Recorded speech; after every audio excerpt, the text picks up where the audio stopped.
Welcome to part two of the interview with Julie Alli on Perspective Hilal TV and her two amazing guests, Ameerah Ganget and Dr. Husnaa Ahmed. And let's continue with this fabulous interview. And thanks to Perspective, to Julie Alli, and to Hilal TV for covering this very, very important topic. Let's get directly into it. Women's Month, and we're featuring women that are making a difference, a positive difference in the communities that they're in, through their own life experience and through possibly even a privileged position that they might have been in. Two such women are in studio with us, and we're also going to talk about GBV, and we're going to also talk about how getting children involved in sport takes their minds off all of the things that can really derail them as growing children and young adults. Back to you. So your story regarding abuse as a young girl, a little girl, and then you reached your teenage years.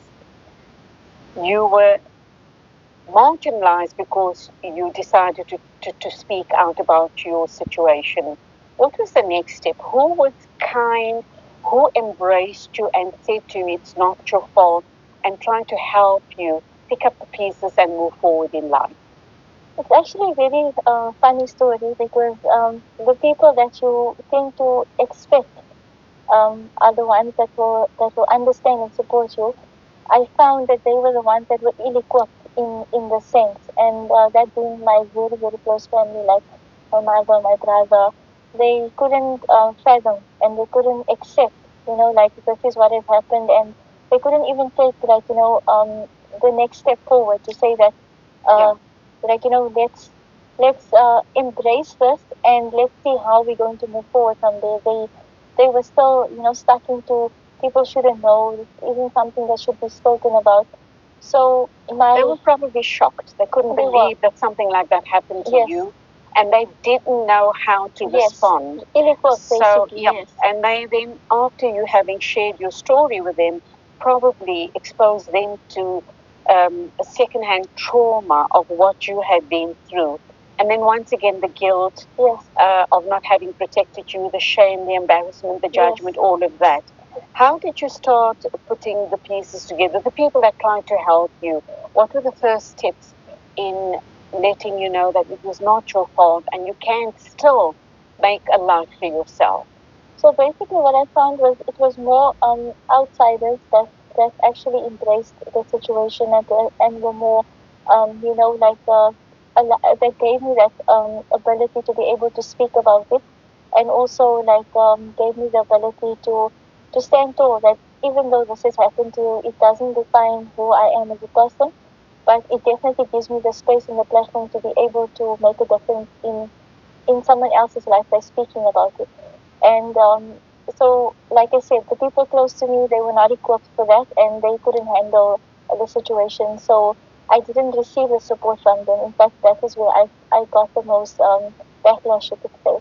And people from the outside, outside of my family, they were the ones who basically embraced me. There was one person, my stepfather actually, he was the one that embraced the situation, and he was more equipped emotionally to handle the situation, and he supported me through that. And together, him, my husband, my in-laws, all of them came together and basically supported me through this process, and they supported me going for counseling. No, alhamdulillah, they didn't. So they supported me in going for counseling. They supported me to accept that this is what has happened. It doesn't define who I am. And basically they gave me that voice to be able to speak about it. Are you speaking on behalf, or are you doing something tangible enough for other victims of GBV, be it sexual, be it financial, be it physical abuse, be it emotional? Are you in that space and believe that you can make a difference? I feel that any single person that basically speaks about it, it just takes the step that you need to speak about it, because you need to bring awareness. And at our organization, Erasmia Sports Association, that we started with initially, our goal and we are orientated around kids, because of the fact that every child deserves a childhood, every child deserves a space to be safe, so that if anything should happen, they have a space where they can speak out about it. They can be equipped to handle it emotionally, and there are adults around them who can give them the space to say, we can rely on you to be able to take that step further. So I definitely feel that just by speaking about it alone, it makes a very big difference. Okay, so Dr. Husnaa, how did the two of you get together and start working together? And how would you respond to what Moanima has just expressed now? And the work that you're currently doing, are you seeing perhaps children by their behavior perhaps indicating that they are victims of abuse, whatever type of abuse that might be?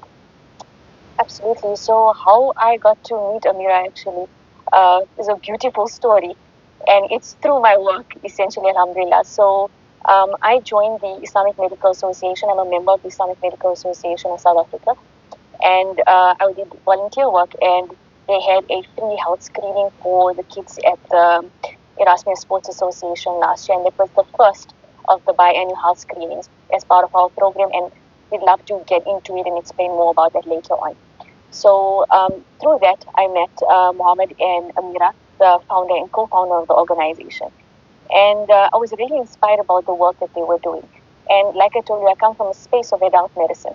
So children, I love children, but to treat children also requires a different type of personality and chutzpah with regard to that as well in the medical fraternity. And it's not also an easy field, any field of medicine to begin with. Requires a lot of humanity, compassion, kindness, and the patience to deal with any human being as a whole. So that inspired me about the work and the dedication and the passion that went behind it, and the drive, as Ameera had highlighted. And so then I became a donor, and now I'm on the board as a deputy chairperson and the health lead of the organization, subhanAllah. And that's by her and her husband seeing something in me and seeing my potential. I don't know, but that's where our passion, stems from. So what's your role at ESA? So as I mentioned, I'm the deputy chairperson and the health lead, and one of the directors on the ESA board. So essentially, as a deputy chairperson, this is my chairperson, Ameera and her husband, and essentially I work under them and I formulate basically the collaboration and the intersectoral collaborations between ourselves and other grassroots organizations. And furthermore, we develop programs in our organization to uplift our children in our organization and other multifaceted areas in there. And then with regard to the health, we formulate the programs in terms of the health and well-being. And that's where my passion obviously stems from, as I mentioned earlier. So when we look at health, we don't only target the physical health of the child, we look at the mental, the psychosocial, and the spiritual well-being, and that's the foundation and the ethos of our organization. Essentially, with our health screenings, what we do is, that wasn't done last year, but we notice the gaps and we fill those gaps. And we're not here to reinvent the wheel. We're here to augment the cycle and the cycle of opportunity. So what we've noticed, like you're saying, and in your question you've asked, have we noticed that there are children that are coming from or facing trauma? Absolutely. They're coming from marginalized and underprivileged communities. So what do you do when you identify that there's a problem or a couple of children that are displaying anxiety, trauma, whatever, and you can pick up as a health professional, and us as mothers, we can pick up when something is off? How do you address that situation? So and just before we respond to that, how often do the children come to the center? I presume there's a center where they gather on a regular basis for sports activities and other type of upliftment. Absolutely. So essentially they come every Saturday. The children go to madrasa and school from Monday to Friday, and we accommodate them on a Saturday. We only involve or allow children who are in school and at madrasa, because what our program essentially does, packages them holistically as an individual. We are not there to replace any of the institutions that are already there. Schooling and madrasa is the foundation of any child and any child's development and education, and that's something that's very important. What we do is we fill in the gaps, and what makes us different is that we provide a holistic care model, as I mentioned. And our holistic care model, I'm not saying, is not present in these entities. But what we identify, especially from the health and the physical and the trauma perspective, is that these children come from a marginalized community. They don't come from a household where they have the opportunity to have the basics as we do, from housing to sanitation to the basic nutrition or hygiene. And we have to impart those principles. We have to go back to basics and teach them those basics. So we do the nasiha in faith. Although they go to madrasa, they also come from interfaith homes, multi-faith homes, and a lot of them are from African descent. And the challenge with that also is that parents are now working. They come from the rural areas to the cities. Children are under the care of maybe a non-Muslim grandparent or aunt or uncle, or also child-headed household. So these children are facing pressures that they shouldn't be facing. And as Ameera highlighted through her story, no child should be facing that. No child should be silent. No child should be facing those gripes and difficulties, and who do not have the tools to assist them. And we bridge that gap. Very quickly, we've got a minute to our next break.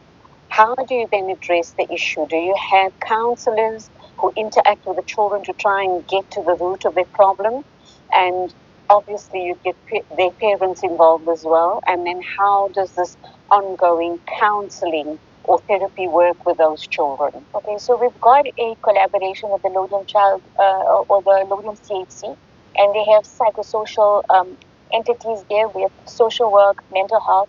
So that's from a public sector entity. We've got private entities who are willing to assist us with counseling as well. So we have that. We've done health and psychosocial assessments even during our health screening, and these are assessed by seniors in the Department of Health. So this affiliation or collaboration is with the Department of Health. And then we then individualize the child's care and take it from there. And we've got from a statutory point of view, we've got the Laudium Child Welfare Society involved in our community where they can assist with those gaps. Okay, and that's where we leave it for now. We will be back to talk some more. My two amazing guests, Dr. Husnaa Ahmed and Ameerah Ganget, sharing their collaboration. It was a fabulous interview, and please support them as much as you can, because none of those organizations can happen without funding. It is the Erasmia Sports Association. Please contact Ameerah Ganget, 074 387 2104, Dr. Husnaa Ahmed, 079 235 1733, emails erasmusport7861@gmail.com, imaanemuthakira@gmail.com. Please support them. It costs about, this was the last figure, it could have increased by then, but whatever you can contribute, every amount helps. It takes every drop helps to fill the bucket, right? So we need 1,200 per child per month. They are eligible for zakat. So please contribute zakat lillah, fi sabilillah. Please see if you can volunteer and help this organization in whatever way that you can. Sponsorships from corporations are most welcome, and financial resources are most welcome. Or you can share and contribute your volunteer time, or if you have expertise in psychology or in medicine or in any other field or in sports, you're going to contribute as a sports coach, please contact these two dynamic and fabulous women who are doing this amazing work. Join us in the next episode. Alhamdulillahi Rabbil Alameen.